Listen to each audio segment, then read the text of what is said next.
শক্তি সামর্থ্য লাগিয়ে আমরা সেই কাজ করব, বাংলায় পরিবর্তন। দিলীপ দা 21 তারিখ কি ইডেনে খেলা দেখতে যাবেন? রিঙ্কুদিকে নিয়ে 21 তারিখ কি ইডেনে খেলা দেখতে যাবেন? আমি তো যাবো, তারপরে দেখছি ঠিক আছে। আলোচনা চলছে যে দিলীপ ঘোষ হয়তো এবার রাজনীতি থেকে অবসর নেবে। অনেকবার বলা হয়েছে দাদা হাতটা সরাবে না, হাতটা সরালে আমাদের অসুবিধা হচ্ছে। আপাতত যেটা হয়েছে কেউ যাচ্ছে না, তাই কেউ সবার শুভেচ্ছা চাই। ধন্যবাদ। দিলীপ দা কোথায় ঘুরতে যাবেন? কোনো ডেস্টিনেশন ঠিক হয়েছে? আমি 40-42 বছর ধরে ঘুরছি, ঘোরাটা আমার কাছে নেশার মতো, আমি তো ঘুরবই। দেশে না বিদেশে? কোথায় যাবে? কোথাও বিদেশ কেন, দেশে এত সুন্দর জায়গা আছে। রাজ্য সভাপতি হবেন, তার আগে এই পরিস্থিতি। আচ্ছা শুনে নিন জীবন আমার সহধর্মিনী কি বলছেন তার বক্তব্য।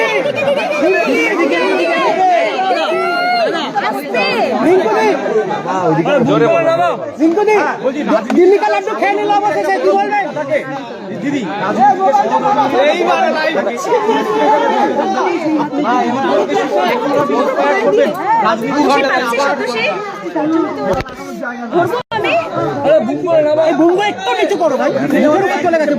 ফটো নিচ্ছে, কোথায় গেল?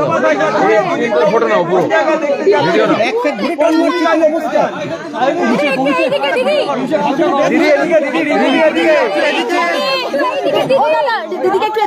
আপনারা কথা বললেন।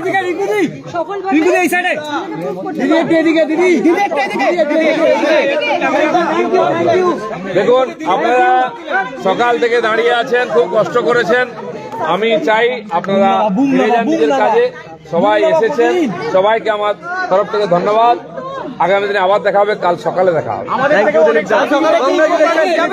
আমাদের তরফ থেকে অনেক শুভেচ্ছা।